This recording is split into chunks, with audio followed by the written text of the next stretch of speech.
Everyone welcome welcome in your YouTube channel. तो आज की वीडियो में मैं आपके लिए लेकर आया हूँ ऑर्गेनिक केमिस्ट्री का जो कितने प्रकार के होते हैं, ये ऑर्गेनिक केमिस्ट्री कितने प्रकार के होते हैं, और मैं आपको बताऊंगा आज फ्री रेडिकल के बारे में। फर्स्टली मैं आज चलाने वाला हूँ substitution of free radical. Okay, उसके बाद फिर nucleophilic of free substitution, electrophilic substitution, मतलब ऐसे कम से कम 6-7 लेक्चर हो जाएंगे इसमें। और उसके बाद फिर एडिशन चलेगा, free radical addition, nucleophilic addition, ऐसे ही चारों मैं डिस्क्राइब करूंगा। फर्स्टली आज मैं बताने वाला हूँ सब्स्टिट्यूशन ऑफ फ्री रेडिकल। तो सब्स्टिट्यूशन ऑफ फ्री रेडिकल में क्या होता है मैं फुल्ली डिस्क्राइब करूंगा आपको लिए। जैसे कि मान लीजिए एक्स और वाई से जुड़ा हुआ है, अब नहीं एच, मान लीजिए यहाँ पे एच से जुड़ा हुआ है एच, और वाई आएगा, इससे रिएक्ट करेगा। ओके, इससे रिएक्ट करेगा, इसको हटा देगा, मतलब यहाँ पे इसको निकाल देगा एच को, और यहाँ पे एक्स माइनस वाई बना लेगा। ओके, और ये जो हमारा होगा अटैक करने वाला, ये हम क्या होगा, हम क्या बोलेंगे इसे, फ्री रेडिकल। और जो यहाँ पे बॉन्ड ब्रेक होगा, जो यहाँ पे निकलेगा, ये भी फ्री रेडिकल ही होगा। अब मैं आपको बता दूं, फर्स्टली फ्री रेडिकल में क्या होता है, हैलोजिनेशन ऑफ एल्केलाइन, जैसे कि क्लोरीन का हो गया, और ब्रोमीन हो गया, आयोडीन हो गया, और फ्लोरीन। ओके, इन सब का मैं आपको फुल्ली बताऊंगा कैसे होगा इसका। ओके, क्योंकि यही मैक्सिमम होता है। अब मैं आपके लिए लेकर आया हूं, जैसे कि अब देखिए मैं स्टार्ट करने जा रहा हूं substitution of free radical.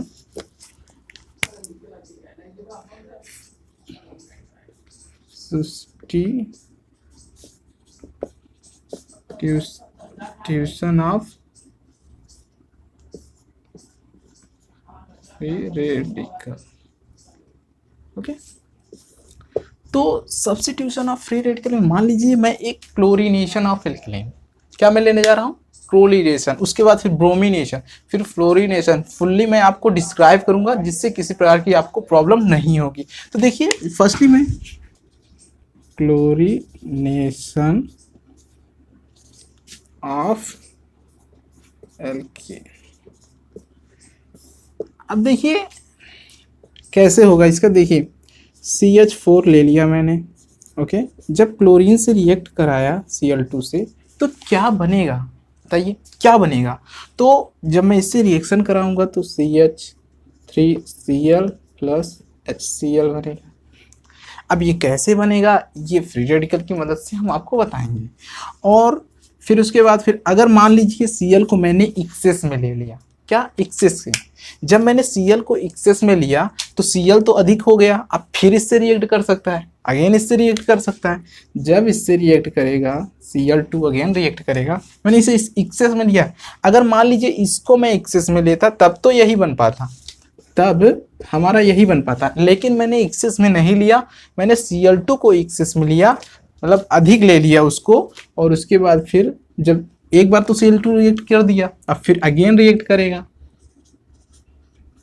CH2 Cl2 और HCl। ओके, अब देखिए एक्सेस में मैंने लिया है, अब फिर रिएक्ट कर सकता है Cl2। जब Cl2 रिएक्ट करेगा CH Cl3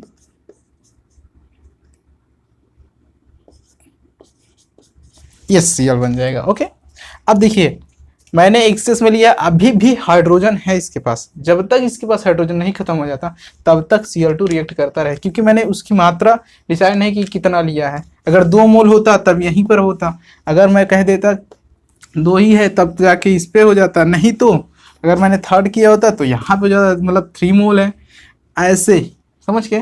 अब देखिए मैंने एक्सेस में जब लिया है तो फिर अगेन ये रिएक्ट करेगा Cl2 से, और CCl4 प्लस HCl। अगर देखा जाए तो पूरे कितने कंपाउंड हैं HCl के, 1 2 3 4 कंपाउंड है। अभी लिखा जाए तो यहाँ पे 4 कर सकते हैं। अगर मैंने इसके एक्सेस में लिया तो एक्सेस में लिया मैंने इसको, तो 4 कंपाउंड और Cl और ये तो रिएक्ट हो गई है। ओके, इस प्रकार से अब देखते हैं इसका रिएक्शन, जैसे ये रिएक्शन है, इसका मैकेनिज्म किस प्रकार से होगा, इसका बहुत इंपॉर्टेंट है। देखिए फ्री रेडिकल सब्स्टिट्यूशन का मैकेनिज्म भी मैं आपको बताने जा रहा हूँ, क्योंकि यही मोस्ट इंपॉर्टेंट होता है। कैसे ब्रेक किया, किस प्रकार से हुआ इसका रिएक्शन, ये बहुत इंपॉर्टेंट होता है। तो देखिए फर्स्टली मैं डिस्क्राइब करने जा रहा हूँ फ्री रेडिकल।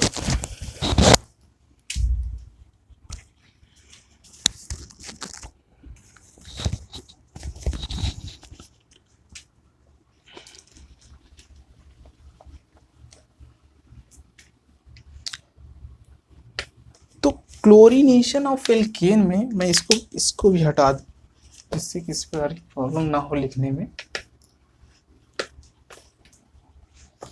तो chlorination of alkene, okay, chlorination of alkene में CH4 प्लस Cl2 और बनाया CH CH3Cl प्लस HC। देखिए मैं फर्स्ट वाला बता रहा हूँ, अभी सेकेंड वाला भी डिस्क्राइब करूंगा, थर्ड वाला भी, फोर्थ वाला भी, जिससे आपको 100% सेटिस्फेक्शन हो जाएगा। ओके, किसी प्रकार की प्रॉब्लम नहीं होगी। तो देखिए अभी मैं लेने जा रहा हूँ फर्स्ट पॉइंट हमारा क्या होगा, रिएक्शन मैकेनिज्म यहाँ पर लिख दूँ।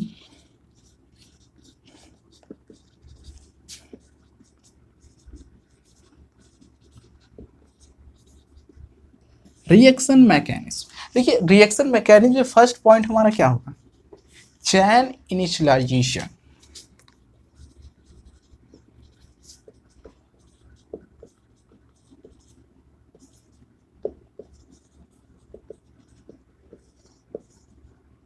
फ्री रेडिकल रिएक्शन, रेडिकल, देखिए चैन इनिशियलाइजेशन क्या होता है, जैसे कि मान लीजिए ये हमारा Cl2 हो गया, Cl2 दो कंपाउंड है, Cl2 मतलब कि दो मॉलिक्यूल्स हैं। ओके, तो जब Cl2 बॉन्ड ब्रेक हुआ है, इसका हम क्या करते हैं, होमोलिटिक फ्यूजन करा देते हैं। क्या होता है,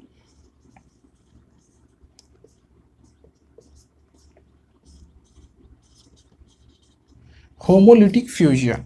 अब क्या होता है, इसका इलेक्ट्रॉन इसके पास हो जाता है, इसका इलेक्ट्रॉन इसके पास। कैसे, देखिए जब एक बॉन्ड दो इलेक्ट्रॉन से मिलकर बना होता है, जब हम इसका होमोलिटिक फ्यूजन होता है तो एक इलेक्ट्रॉन एक क्लोरीन का स्वयं का है, ये वाला ये हो गया और ये वाला इधर हो गया, मतलब दोनों सेपरेट हो जाते हैं। ओके, अब यहाँ पे 2 मोल Cl और फ्री रेडिकल हम ऐसे डिनोट करते हैं, तो ये हो गया हमारा 2 टाइम्स Cl। अब सेकेंड स्टेप हमारा क्या है, और हाँ ये मैं आपको बता दूं, इस बॉन्ड को ब्रेक करने में थोड़ी एनर्जी तो लगेगी ना, किसी को ब्रेक करने के लिए एनर्जी तो देना पड़ेगा। मान लो दो के बीच में लड़ाई हो रही है, अब उसको हटाना है, जाके हटाओगे तो भाई थोड़ा सा ताकत लगेगा उसमें, इसलिए हम कह सकते हैं कि इसमें एनर्जी देनी होगी तभी तो बॉन्डिंग। अब देखो वाटर है, हम उसको हीट करते हैं, हीट किए और तभी जाके वो वेपर बन गया, मतलब भाप बन गया। जब भाप बना तो उसके अंदर के जो H2O के मॉलिक्यूल्स थे ब्रेक हुए ना, इसी के लिए, मतलब कि उसको हीट दिए जब, तो ये ब्रेक हो गया। अंडरस्टैंड, समझ गए होंगे। तो जब यहाँ से ब्रेक हुआ, सेकेंड पॉइंट हमारा क्या हुआ, मतलब ये Cl हमें मिल गया, एक Cl ये मिल गया, एक Cl ये मिल गया, इस प्रकार से लिख सकते हो चाहे इसे 2 टाइम्स 1। अब देखिए सेकेंड वाला हमारा चैन प्रोपेगेशन रिएक्शन, चैन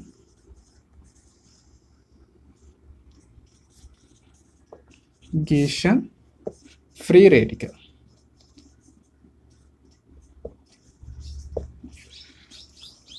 चैन प्रोपेगेशन फ्री रेडिकल में क्या होता है, जैसे कि अब देखिए, अब CH4 का मतलब जो हमारा एल्कली है CH4 है, अब यहाँ पे क्या हुआ, अब देखिए जब ये ब्रेक हुआ, ये दोनों बॉन्ड ब्रेक हुए, अब ये क्या हो गए, हाईली रिएक्टिव हो जाएंगे। क्या हाईली रिएक्टिव, क्योंकि हमने इनको एनर्जी दे के तोड़ी है। जब एनर्जी दे के तोड़ी है तो आपस में फिर मतलब कि किसी को अट्रैक्ट करना चाहेंगे। अब क्या हुआ, क्लोरीन यहाँ पे आया क्लोरीन यहाँ पे आया। अब देखिए मैं इसको इस प्रकार से बॉन्ड बना दूं, जैसे हाइड्रोजन यहाँ पे है, हाइड्रोजन यहाँ पे है, हाइड्रोजन यहाँ पे, हाइड्रोजन यहाँ पे। अब देखिए बनेगा क्या इसमें, CH3Cl बनेगा कि हाइड्रोजन और HCl के बीच बॉन्ड बनेगा। और सुनिए, इसका जब बॉन्ड ब्रेक होता है तो होमोलिटिक फ्यूजन, मतलब ये भी उसी प्रकार से फ्री रेडिकल के रूप में ब्रेक होता है। ये बात ध्यान रखिए, जो CH हाइड्रोजन और कार्बन के बीच का जो बॉन्ड होता है ये भी फ्री रेडिकल के रूप में ही ब्रेक होता है। जब ये ब्रेक हुआ, अब बताइए इसमें से किससे रिएक्ट करेगा। भाई ये हाईली रिएक्टिव है आया, तो ये जो हाइड्रोजन है इससे रिएक्ट करेगा। क्यों रिएक्ट करेगा? क्योंकि ये इसमें हाइड्रोजन से और क्लोरीन की स्टेबिलिटी, जो बॉन्ड स्टेबल जो होगा वो हाइड्रोजन और क्लोरीन के बीच में होगा, ना कि CH3Cl के बीच में होगा, CH3 और Cl के बीच में होगा। अंडरस्टैंड? तो क्लोरीन और हाइड्रोजन के बीच के बॉन्ड जो होंगे वो ज़्यादा स्ट्रॉन्ग होंगे कंपेयर टू कार्बन और क्लोरीन के बीच के बॉन्ड। समझ गए? तो हम कह सकते हैं HCl यहाँ पे निकलेगा और उसके बाद फिर अब देखिए ये फ्री रेडिकल के रूप में निकलेगा, मतलब कि ये भी इसके पास, ये भी तो होमोलिटिक फ्यूजन होगा, तभी तो हम कहेंगे यार फ्री रेडिकल है। तो CH3 ये इस प्रकार से, या फिर इसको इस प्रकार से होगा। ओके, ऐसे हो गया। अब देखिए ये भी फ्री रेडिकल है, मतलब ये भी रिएक्टिव है, हाईली रिएक्टिव बन गया। उस समय तो ये हाइड्रोजन और क्लोरीन के बीच में बॉन्ड बन गया, तो इसके बीच के बॉन्ड बहुत ज़्यादा स्ट्रॉन्ग है कंपेयर टू अगर हम क्लोरीन से बनाते। तो ये देखिए CH3 और Cl है, अगर यहाँ पे देखा जाए कार्बन और Cl के बीच का बॉन्ड जो है वो स्ट्रॉन्ग उतना नहीं है कंपेयर टू HCl के बीच का बॉन्ड। समझ गए? तो इसलिए तो हम कह सकते हैं ये जब फ्री रेडिकल के रूप में निकला तो ये भी हाईली रिएक्टिव हो गया। जब ये हाईली रिएक्टिव हो गया, ये क्या करेगा, ये जाएगा क्लोरीन के पास। क्या होगा? क्लोरीन के पास। देखिए पहले वीडियो चल रहा है कि नहीं, चलिए चल रहा है। तो जब ये क्लोरीन के पास जाएगा क्या होगा, यहाँ पे मैं इसको ऐसे बना दूँ। अब देखिए जब ये क्लोरीन के पास जाएगा Cl2 और CH3, यहाँ पे फ्री रेडिकल है। अब देखिए ये जब फ्री रेडिकल इससे रिएक्ट करेगा और क्या बना लेगा, CHCl, और ये Cl बॉन्ड यहाँ पे, मतलब ये Cl ये हाईली रिएक्टिव बन जाएगा। मतलब आप समझ लो किस प्रकार से बन रहा है। अब ये Cl गया, इसके हाइड्रोजन से जुड़ा, अगर इससे क्यों नहीं जुड़ा, इसलिए नहीं जुड़ा क्योंकि उसके बॉन्ड जो स्ट्रॉन्ग बनेंगे वो क्लोरीन और हाइड्रोजन के बीच में ज़्यादा बनेंगे, इसलिए इससे बन गया ना कि इससे बना। अब जब इस पर फ्री रेडिकल आ गया, फ्री रेडिकल तो भाई इसके पास इलेक्ट्रॉन है, ये जाके डोनेट करेगा। अब डोनेट जब करेगा तो कहाँ पे डोनेट करे, जो अनस्टेबल हो, जैसे कि क्लोरीन है, इसके बीच का बॉन्ड ब्रेक हो रहा है यहाँ पे। अब देखिए क्लोरीन से जाके तुरंत इससे रिएक्ट किया, क्लोरीन से जैसे ही जाके रिएक्ट किया, क्लोरीन तो अनस्टेबल है क्योंकि Cl2 है, इसके बीच का बॉन्ड ब्रेक नहीं हुआ है। तो ये CH3 से जाके इससे रिएक्ट किया और रिएक्ट करके बॉन्ड बना लेगा, और जैसे ही बॉन्ड बनाएगा और इसके ये भी फ्री रेडिकल में हो जाएगा। अब ये जाएगा उससे रिएक्ट करेगा, जब तक ऐसे रहेंगे, जितने एक्सेस में रहेंगे तब तक ऐसे प्रोसेस चलता रहेगा, और एक्सेस में नहीं है तो लास्ट हमारा क्या होगा, चैन, इसको मिटा दिया जाए, नहीं यहाँ पे लिख दो। थर्ड वाला क्या होगा, चैन टर्मिनेटिंग स्टेप। चैन टर्मिनेटिंग मतलब कि लास्ट वाला जो हमारे जो बचेंगे उसमें, मतलब कि अभी आपसे पूछ लिया फ्री रेडिकल सब्स्टिट्यूशन में कितने ज़्यादा कंपाउंड बन सकते हैं, अभी कोई क्वेश्चन पूछ लिया, अभी मैं एग्जाम्पल के रूप में लूँगा, डोंट वरी। ओके, तो यहाँ पे क्या हुआ, जब यहाँ से क्या मिला, जो लास्ट में बचे हैं सभी को ले लो तुम। क्या बचे हैं, CH3 और Cl। अब देखिए ये दोनों बचे हुए हैं। अब हम क्या करेंगे, या तो 2 मोल हो सकते हैं CH3, या तो 3 मोल हो सकते, मतलब 2 मोल हो सकते हैं, या फिर और भी हो सकते हैं, उससे कोई मतलब नहीं। जैसे कि मान लो बन क्या सकता है हमारा, बन क्या सकता है, जितना मोल हम इसको लिए रहेंगे CH4 को, उतना मोल हमारा बनेगा, जैसे ये निकलेगा, जैसे कि लास्ट में ये हमारा ये बचा।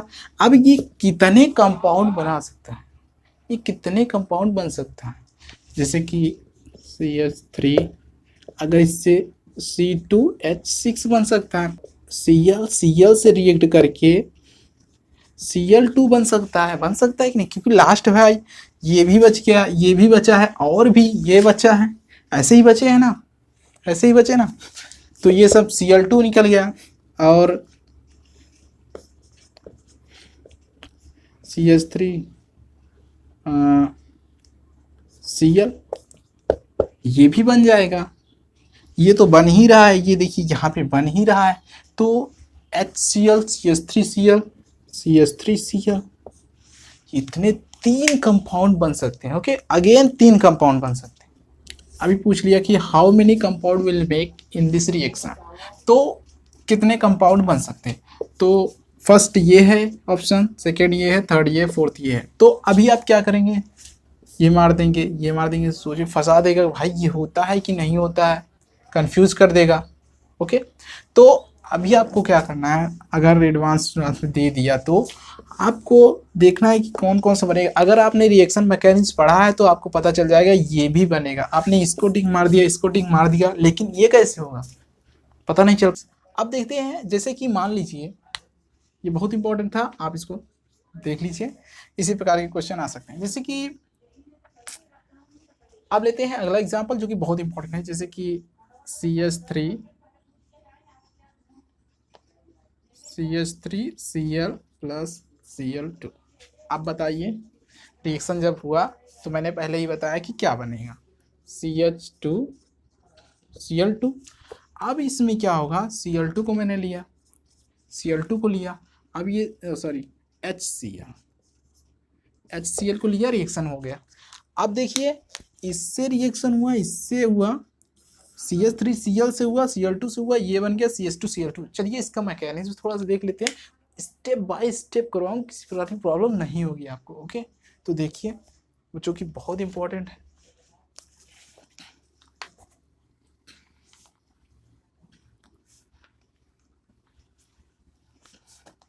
तो यहाँ पे देखिए, CH3Cl हो गया, और Cl2 से जब ये रिएक्ट करेगा तो क्या बनाएगा, सोचो, CH2Cl2 और HCl। ओके, तो अब देखिए ये दोनों बनाया, तो ये किस प्रकार से बनाया, जिससे कि मैं मैकेनिज्म के माध्यम से आपको समझाऊंगा, जिससे कि किसी प्रकार की प्रॉब्लम ना हो और 100% सेटिस्फेक्शन हो, बताया हूँ। तो देखिए, फर्स्ट हमारा क्या होगा, चैन इनिशियलाइजेशन, चैन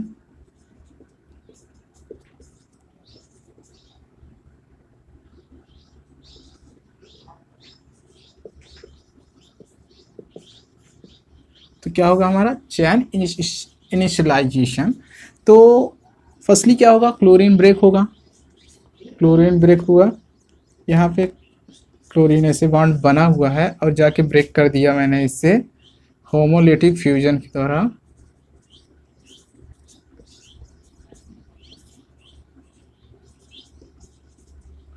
तो क्या बनेगा, 2 टाइम्स Cl, मतलब Cl के फ्री रेडिकल और 2 बनेंगे। अब यहाँ पे क्या होगा, सेकेंड स्टेप हमारा चैन प्रोपेगेशन रिएक्शन। क्या होगा, चैन प्रोपेगेशन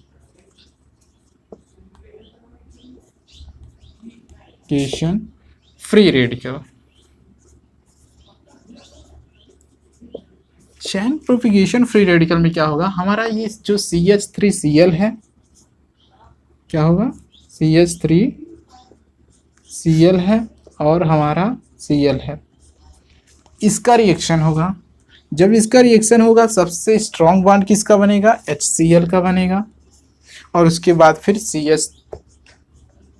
CH2Cl, ये फ्री रेडिकल, मतलब ये हाईली रिएक्टिव बन गया। जब ये हाईली रिएक्टिव बन जाएगा तो क्या होगा, ये जाके क्लोरीन से रिएक्शन करेगा। जब यहाँ पे आया, क्लोरीन से यहाँ पे रिएक्शन करने का, तो देखिए यहाँ पे क्या होगा, यहाँ पे जब क्लोरीन से रिएक्शन करेगा CH3Cl, ओके, तो जब यहाँ से यहाँ CH2Cl है, सॉरी, यहाँ से जब रिएक्शन करेगा तो क्लोरीन से CH2Cl2 बन जाएगा। और देखिए देखिए यहाँ पे क्या हुआ, यहाँ पे बचा Cl फ्री रेडिकल। अब देखिए ये Cl फ्री रेडिकल क्या होगा, ये जाके क्या होगा, ये जाके अगर एक्सेस में है तो फिर रिएक्शन होगा, अधिक है मतलब ये ज़्यादा है तो फिर जाके ये CH3 से रिएक्ट करेगा, CH3Cl2 से रिएक्ट करेगा और फिर जाके ये बनाएगा, ये बना दिया। अब देखिए जैसे लास्ट में से मतलब अगर Cl2 की ज़्यादा है मात्रा, यहाँ पे चैन इनिशियलाइजेशन हो जाएगा उसका, तब उसके बाद फिर चैन इनिशियलाइजेशन होने के बाद तब जाके अगेन Cl फ्री रेडिकल इससे रिएक्ट करेगा। जैसे ही रिएक्ट करेगा तो हमारा ये CH3 से नहीं रिएक्ट करेगा, इससे रिएक्ट करेगा, ये इससे रिएक्ट करेगा। जैसे इससे रिएक्ट करेगा उसके बाद फिर हमारा क्या बनाएगा, CHCl3 बना देगा और CHCl3 बना देगा। ये इससे रिएक्ट करके Cl और CHCl3 बना देगा और उसके बाद फिर ये इधर से हो जाएगा। मतलब समझ रहे हो ना, वही प्रोसेस है। तो उसके बाद फिर ये जैसे हमारा बन गया, अब हम क्या करेंगे, चैन, ये हमारा सेकंड पॉइंट है। अब थर्ड पॉइंट क्या होगा हमारा, अगर लिया जाए थर्ड पॉइंट, मिटा दो इसको, लिख लो, पॉज करो, लिख लो, हो गया। चलो देखिए यहाँ पे क्या होगा, अगर थर्ड पॉइंट मैं लूँ, थर्ड पॉइंट क्या होगा, चैन टर्मिनेटिंग,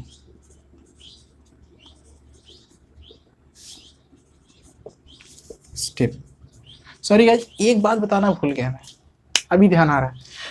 जैसे कि जो चैन इनिशियलाइजेशन रिएक्शन, ये क्या है, एंडोथर्मिक है। हीट लिया, ब्रेक किया, टूट गया। अब जो हमारा चैन प्रोपिगेशन रिएक्शन था, क्या था,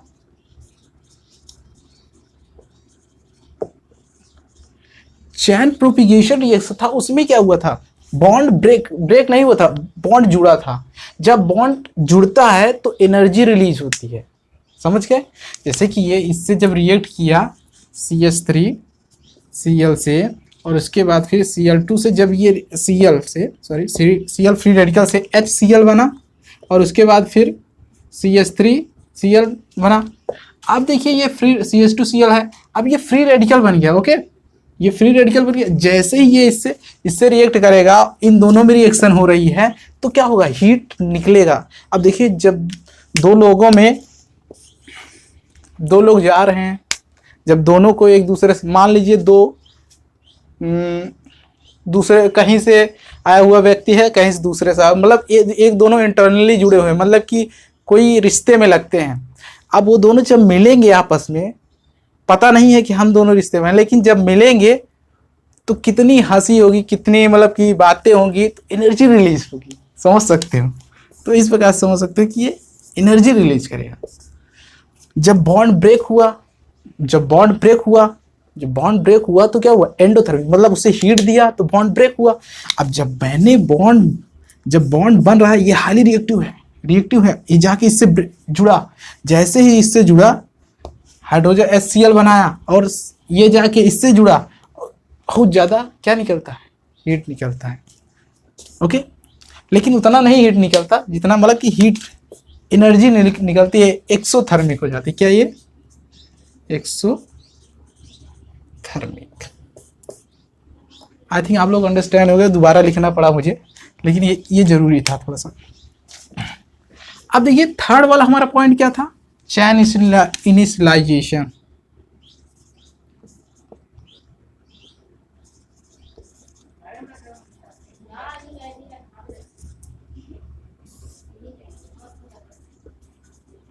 चैन इनिशियलाइजेशन रिएक्शन में क्या होगा, देखिए जो बचा हुआ है हमारा, जैसे कि एक Cl यहाँ से बचा हुआ है और CH3 बचा हुआ है और फिर CH3। अब देखिए इसमें कितने कंपाउंड बचेंगे, एक क्लोरीन है फ्री रेडिकल, एक क्लोरीन फ्री रेडिकल मिलके क्या बनाएंगे, Cl2 बना लेंगे। और CH3 है, क्या है, सॉरी कहाँ है ये, CH3Cl है, यहाँ पे CH3Cl है। अब ये दोनों क्या बनाएंगे, C2H6Cl बना लेंगे। ओके, C2H6Cl2 बना लेंगे। अब यहाँ पे क्या होगा, CH3Cl है और ये Cl2 से रिएक्ट करके, मतलब Cl2 से रिएक्ट करके, sorry Cl free radical, Cl free radical से रिएक्ट करके ये क्या बना लेंगे, CH3 CH2Cl2। ओके, ये बन जाएगा, ये बन जाएगा, ये 3 कंपाउंड। ये थर्ड वाले में बनते हैं, बहुत इंपॉर्टेंट था गाइस जो कि आपके लिए। तो देखते हैं, अब देखिए अगला स्टेप हमारा क्या होगा, जैसे कि halogenation, reactivity of halogenation. Halogen के बारे में, रिएक्टिविटी के बारे में थोड़ा सा जान लिया जाए, जो कि बहुत इंपॉर्टेंट होता है।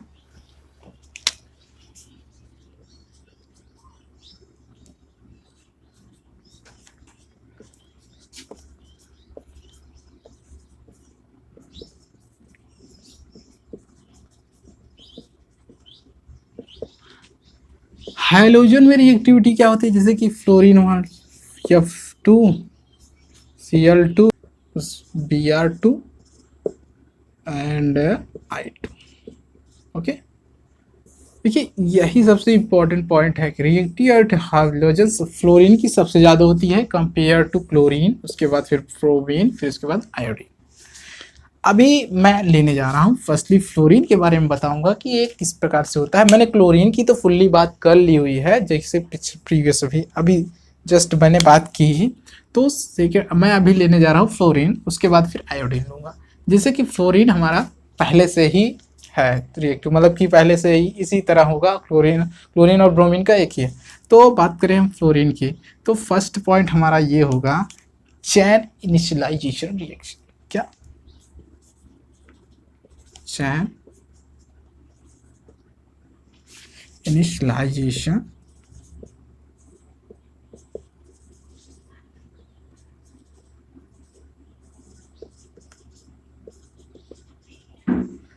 चैन इनिशियलाइजेशन रिएक्शन में फर्स्टली हमारा पॉइंट होगा F2। जो F2 हम क्या करेंगे, जब मान लीजिए हमारा F2 है, हमने इसको ब्रेक किया, हाई मतलब कि हाई हीट लिया, बहुत ज़्यादा हीट लिया, इसमें हीट के ब्रेक बहुत जल्दी हो जाता है, क्योंकि इसका जो बहुत छोटे छोटे होते हैं ना ये, और इलेक्ट्रॉन उतना एग्जिस्ट नहीं कर पाते, बहुत जल्दी ब्रेक हो जाते हैं, अपने आप को रिपेल करते हैं। और फिर उसके बाद फिर आयोडीन ब्रेक होता है, फिर उसके बाद ब्रोमीन, फिर उसके बाद क्लोरीन। तो देखिए अगर यहाँ पे मैं F2 की बात करूं,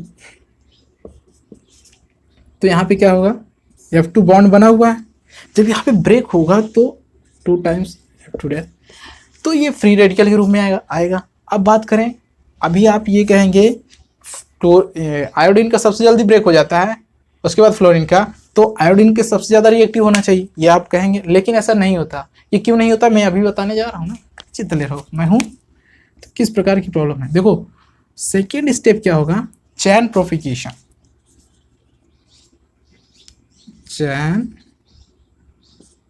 चैन प्रोपिगेशन, चैन प्रोपिगेशन में क्या होगा, अभी देखिए फ्लोरीन है, यहाँ से ब्रेक हुआ और हमारा क्या हुआ, वो फ्री रेडिकल के रूप में निकला। अभी यहाँ पे जब इससे रिएक्ट करेगा, मैंने तो कोई रिएक्शन किया ही नहीं, मान लीजिए CH4F2 रिएक्ट करके कुछ, मतलब इसकी रिएक्शन हम करा रहे हैं, ये बात ध्यान रखो बस। अब देखो CH4 से जब ये रिएक्ट करेगा और यहाँ पे, और फिर आप सोच रहे हैं कि Fi से बन जाएगा आसानी से और CH3 फ्री रेडिकल के रूप में निकल जाएगा, यही होगा। और उसके बाद फिर फ्लोरीन आएगा F2, मतलब CH3 इसके पास जाएगा और इसके बाद फिर CH3 फ्री रेडिकल F2 के पास जाएगा, CH3, और उसके बाद फिर ये इससे रिएक्ट करके CH3F2 बना लेगा, CH3F बना लेगा और ये फ्री रेडिकल निकल जाएगा, यही आप सोच रहे हैं। लेकिन ऐसा नहीं होता। ऐसा क्यों नहीं होता ये मैं बता दूँ। देखिए ये पहली बात तो ये इसने हीट लिया भाई, एंडोथर्मिक है, हीट लिया, ब्रेक हुआ, चलो हो गया। यहाँ पे क्या होता है, बहुत इंपॉर्टेंट, यहाँ पे क्या होता है, ये बहुत ज़्यादा हीट रिलीज, मतलब हाईली, क्या बोलते हैं उसे, एक्सोथर्मिक, हाईली एक्सोथर्मिक।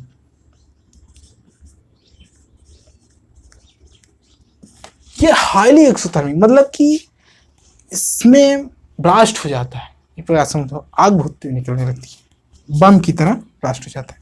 तो अभी जब इसका रिएक्शन होता है CH4 CH3 F2 plus HF, सोच रहे हैं इसे बन जाएगा आसानी से, लेकिन ऐसा नहीं होता कि बहुत ज़्यादा, इसीलिए हमने इसको ज़्यादा रखा कि भाई ये बहुत जल्दी रिएक्ट करता है और बहुत ज़्यादा धमाका करता है, इसलिए हम कह सकते हैं रिएक्टिविटी जो है फ्लोरीन की सबसे ज़्यादा है कंपेयर टू क्लोरीन। ओके, बहुत इंपॉर्टेंट है। इसमें बहुत ज़्यादा मतलब मान लीजिए ये रिएक्शन नहीं होगा, ये रिएक्शन होगा ही नहीं करेगा, माने क्या होगा ही नहीं करेगा, क्योंकि बम की तरह ब्लास्ट हो जाएगा उसमें, कौन समझ सकते हो, एक्सप्लोजिव हो जाएगा। और बात करें हम आयोडीन की, इसमें क्या हुआ, हीट लिया, एंडोथर्मिक हुआ, ये क्या हुआ, एंडोथर्मिक, और ये क्या हुआ, एक्सोथर्मिक, हाईली एक्सोथर्मिक हुआ। हाईली मतलब किसी कोई वो नहीं किया जाता। अब बात करें हम आयोडीन की, आयोडीन में क्या होता है, आयोडीन में इसी तरह तो नहीं होगा, इसकी तरह नहीं होगा। ओके, तो फर्स्ट पॉइंट हमारा चैन इनिशियलाइजेशन, आयोडीन आया और इसके बाद फिर ब्रेक हुआ, होमोलिटिक फ्यूजन हुआ इनका और ये निकल गया।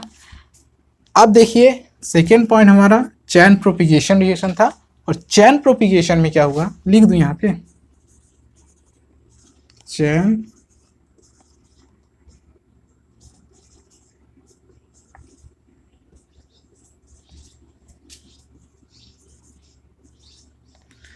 चैन प्रोपिगेशन फ्री रेडिकल।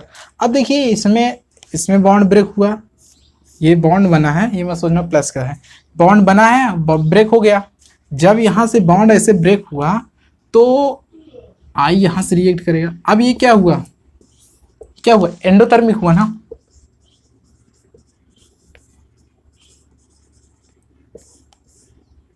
एंडोथर्मिक हुआ। और देखिए जब यहाँ से आई आएगा CH4 के पास, मैंने रिएक्शन नहीं लिखा, समझ लो वही रिएक्शन है, बस फ्लोरीन की जगह आई कर दिया। और उसके बाद फिर आई जब यहाँ से आएगा रिएक्शन करेगा। अब बात यहाँ पे एक पॉइंट आई जो कि इम्पॉर्टेंट है, यहाँ पे एंडोथर्मिक है, उसमें क्या था हमारा क्लोरीन में एक्सोथर्मिक था, जो फ्लोरीन में था हाईली एक्सोथर्मिक था, जो कि वो रिएक्शन नहीं हो पाएगा। और बात करें इसकी तो इसमें क्या होगा, रिएक्शन होगा लेकिन एंडोथर्मिक, मतलब ये भी हीट लेगा, ये भी हीट लेकर रिएक्शन होगी इसकी, तो ये लेगा हीट और उसके बाद फिर HI बनाएगा, HI, और उसके बाद फिर CH3 ये बनाएगा, और CH3 जाके I2 से रिएक्ट करेगा, CH3 फ्री रेडिकल है ना इसके पास। अब क्या हुआ, ये जाके I2 से रिएक्ट करेगा और CH3 I बनाएगा, और उसके बाद फिर I रेडिकल। अब ये जो बचेंगे वो सब रिएक्ट हो जाएंगे उसी की तरह। अब देखिए मेन पॉइंट यहाँ पे ये आता है, ये HI बना है, अभी मैं इसका रिएक्शन CH4 प्लस I2 जब रिएक्ट करता है CH3 I बन जाता है और HI। तो देखिए बात यहाँ पे ये आई, जो HI होता है वो हाईली रिएक्टिव होता है, क्या हाईली रिएक्टिव, यहाँ पे लिख दिया जाए, चलो CH3 I हो गया और फिर HI। अब देखिए ये हाईली रिड्यूसिंग हो जाता है, क्या रिड्यूसिंग एजेंट,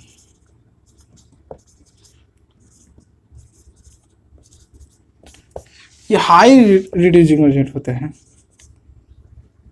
HIGHLI। तो हाईली रिड्यूसिंग एजेंट है, तो क्या होगा, ये रिवर्सिबल प्रोसेस होकर के ये देखिए ये बना देगा। अब इसमें बात ये आई कि भाई जब ये बना देगा तो कोई मतलब ही नहीं हुआ रिएक्शन करने का, क्यों, मैं सही बोल रहा हूँ ना, जब ये बना देगा तो कोई मतलब हुआ रिएक्शन करने का। तो बात यहाँ पे ये आई कि हम इसको किस प्रकार से रोकें, HI की रिएक्शन को किस प्रकार से रोकें कि भाई ये रिवर्सिबल ना हो, हम इसको किस प्रकार से रोकें। तो हम क्या करेंगे, HI में क्या कर डाल देंगे, ये रिड्यूसिंग एजेंट मतलब ऑक्सीडाइजिंग एजेंट जो इसको ऑक्सीडाइज कर दे, तो हम क्या करेंगे HiO3 यहाँ ऊपर लिख दिया जाए, देखिए HiO3 या फिर HNO3 ये हाईली ऑक्सीडाइजिंग एजेंट है। HI की रिएक्शन को 2 टाइम्स हो जाएगा और उसके बाद फिर ये I2 निकल जाएगा।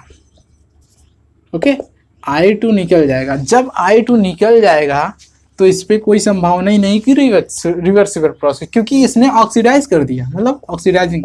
इसलिए देखिए इसके रिएक्शन में हम HiO3 ऐसे ही, अब देखिए इसके रिएक्शन में हम क्या करेंगे HiO3 या फिर HNO3 लगा देते हैं, जिससे ये ऑक्सीडाइजिंग मतलब ये रिड्यूस ना हो इसके साथ, ये इसके साथ मतलब ये ऑक्सीडाइजिंग एजेंट लगा दिया तो इसके रिएक्शन करा कि I2 निकल जाएगा, उधर H2O निकल जाएगा, जिससे कि किसी प्रकार की प्रॉब्लम नहीं होगी।